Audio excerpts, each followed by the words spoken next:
Ugh, that finale was so weird. Good, but weird. I can't be the only one thinking this. I need to talk to someone. I need to discuss this. I need a second opinion. Oh, second opinion! Yes, I'm a natural blow. Hey, who's there? Oh, shoot, did I take another 6-month nap again? Hold on. Hello there, Mr. Opinion. I'm having trouble with the recent finale. Care to discuss? Or do you want to sleep for another 6 months? No thanks, I'm kind of busy with... Wait, are you a... Wow, I didn't know we had wolves applying to the rift now. Actually, on that note, you might want to go before day lover... Oh my god, is that a wolf? Can I keep it a second, please, please, please, please? Right this way! Okay, so since it isn't my name, why don't you go first? Thank you. This season has been... interesting, to say the least. Fun sometimes, other times not so much. But then came Cozy. And I knew she was evil from the beginning. She literally is a copy of Baby Doll from Batman Animated. And that makes her such a good manipulator. Even when the premise of the final episodes came out, I was confused as to how a little pony would do it. Or what our even motives would be. I mean, come on. How much anger can that little filly hold?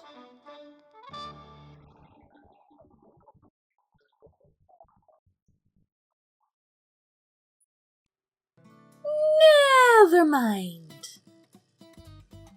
Yeah, I have to admit, while the rest of Season 8 up to now didn't leave me expecting much from the finale or from Cozy,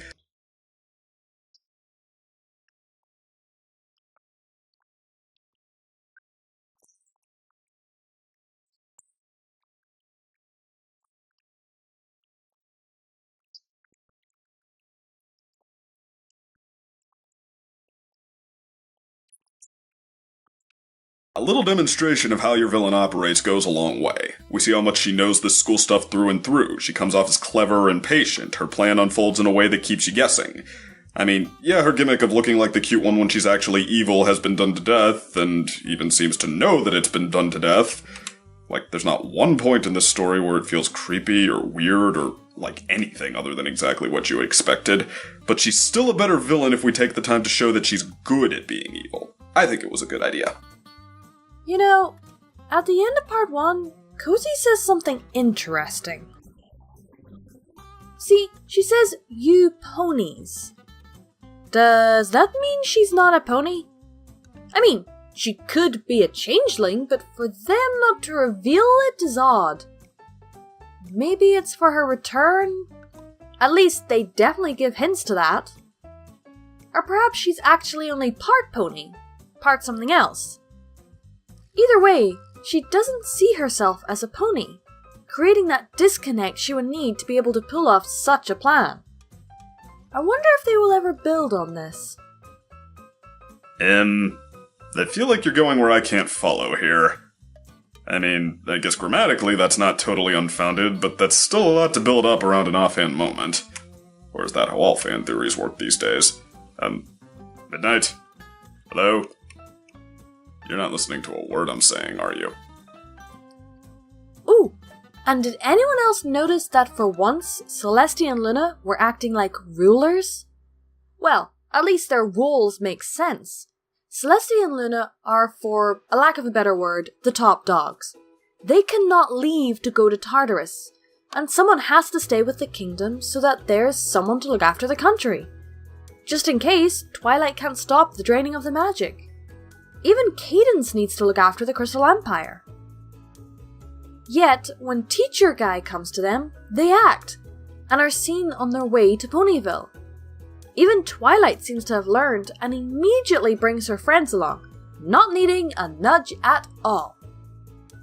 Well, I mean, I guess Twilight in the movie... I'm gonna be honest, I am not the right guy to talk to about this. I never really saw the interpretation that Twilight doesn't trust her friends enough. I mean, come on, keeping her power a secret in the season 4 finale was Celestia's idea. And otherwise, she's had like 2 episodes in the past 4 seasons that pulled off any character building stories for her, out of like 5 or 6 that even tried, and none of them were ever relevant again, let alone centered around not trusting her friends, so yeah, I guess I see it as more like wishful fanfiction with a marginal basis. I never saw it as she didn't trust her friends, more that she relied on herself before her friends. She's a natural introvert, and has been self-sufficient for years. Her natural instinct is to do everything on her own. So, just like Fluttershy, she takes steps to overcome it. And fails most of the time. I mean, I guess she's pulled the leash on her friend's antics at times, but it's not like that wasn't warranted. Compared to her other flaws, it's not like...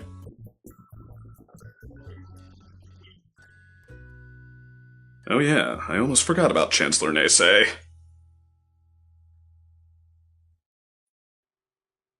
I do not like this guy. He's the type of person who I would want to give a clawful when I first saw him. He clearly has some sort of past that created this idea of non-ponies being dangerous. So much so that when Equestria is in danger with magic being sucked dry, he goes to the School of Friendship. Instead of maybe going with Twilight or conserving magic. I kinda liked his role of going to get Celestia and showing that they were on their way, but anyone could have done that, really. Well, that fits, since he really could have been anyone for all the focus he had this season. I don't know. This feels more or less like Chancellor Thiese's natural role in this plot, and I do kinda like how his story rounds out, but on the other hand, I can't escape the feeling that with the season all said and done, anything after the premiere could have just as easily been done without him. And that's probably not a good sign for your season-long arc about a prejudiced figure of authority. So I guess that's an to this particular point. Wait, Pinky, did you just say what I think you said? No way! She's been here before and gotten in with pizza before! This could mean so many things. Maybe she's visited Tyrek, or maybe she just likes to feed Cerberus.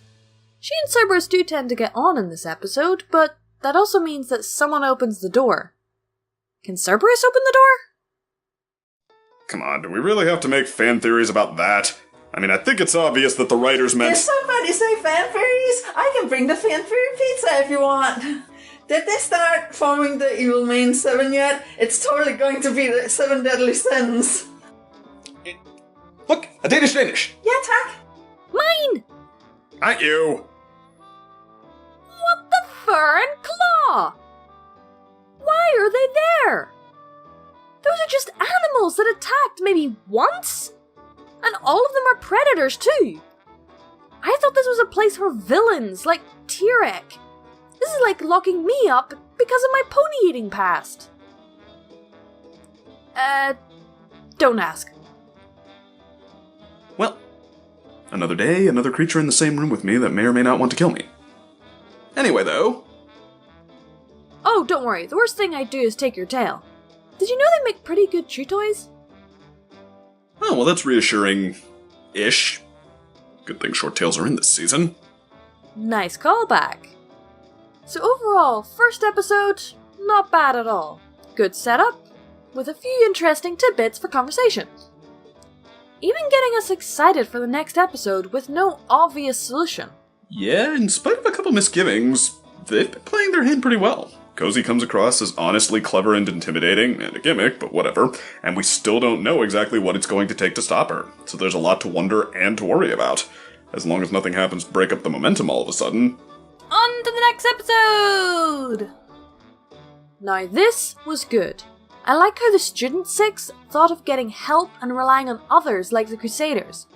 It doesn't exactly go well, but it works overall. The tree getting involved was a bit of a ex machina. But with how it's been reacting recently, it's still actually logical. Though a little bit predictable. Very well done and smart moves for kids. Why is it the kids are often shown as smarter than the adults? Same reason a few random mares are apparently better fighters than Celestia's royal guards, I guess. Protagonist power. Yeah. I hate that power. Otherwise, though, I guess these are the appropriate pieces to have on the board, getting the Crusaders involved and bringing in Thiese to play his part. Oh yeah, even if it amounts to nothing. And they amount to almost nothing. And they amount to nothing. Okay, what's with this episode? Everyone in it besides Cozy and the Student 6 are entirely pointless! Well, let me ask you this. Would you have rather not seen what happened to the main 6 when they went off the Tartarus? Or not seeing the Crusaders at all? So the entire episode would be from the Student 6 point of view? Well, I guess I'm glad the Crusaders are in on it. Exactly. This is the entire story from every pony's point of view. But if we didn't have all the information, bits wouldn't make sense, and even worse, you would still be complaining about why they weren't in it, or weren't able to help. Would that really have been so bad, though? The main 6 go to Tartarus, the lights are off, and Tyrek is the only one they can see, and then he reveals it's all a trap, the doors close, and it's up to the Student 6 to save them from who even knows what? I mean, what was so great about seeing what they do in there anyway? Just so the episode can say that they're still smart too? Or pretend that they're still smart too? That could have been an interesting finale too. However, I still bet you would be complaining. It's just in your nature. You analysts need to take a break and just enjoy some time. Perhaps they could have cut some parts. But hey, they kept my suspense going. Who knew Twilight wouldn't get out somehow to stop Cozy? By keeping her there in the story, she was still a possibility. I would not still be complaining! Well, maybe. But hey, I've given episodes unrestrained A+ love before. Heck, I was thinking about an A grade for this one too, but even before everything turns out pointless... That's not clever! That's a Frankenstein's monster solution! I mean, is that why there aren't any actual villains in Tartarus, so they can have enough willing participants to make a sonic screwdriver from scratch out of? I guess using Tyrek to pull it together helps it make a little more sense, but it just feels so metachlorians-ish to say that they're not actually larger-than-life creatures, just regular animals plus magic. Even the episode seems to know that it's making an excuse, like it's just checking points off a list.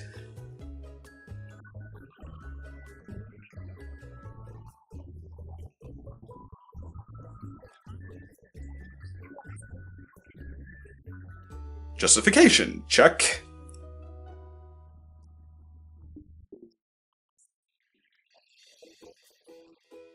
Convenient justification, check.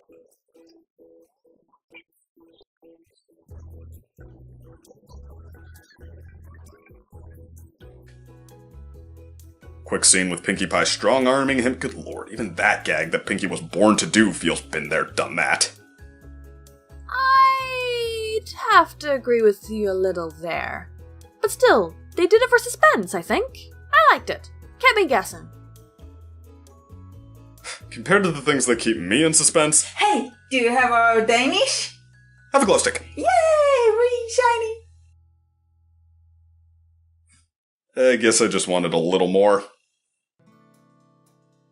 Yeah, like that, for instance. That was awesome. Agreed. That was awesome. And even better, for once the villain doesn't escape or die. That never happens. I wonder where they're gonna put her. Do they even have a prison system?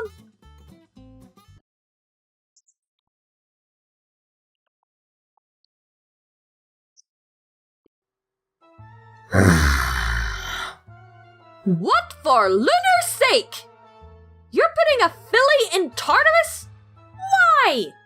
Come on, Luna, I'd expect this sort of thing from the Sunbot, but not you! She tried to take Equestria's magic, yes. She consorted with a villain, yes, but she's a filly! A crazed filly? Yes, but a filly! Where are her parents? She should be in the mental asylum, not in what I'm starting to think is your garbage heap for things you think are too dangerous. Seriously, you're gearing up for a huge takeover by villains if you keep doing this.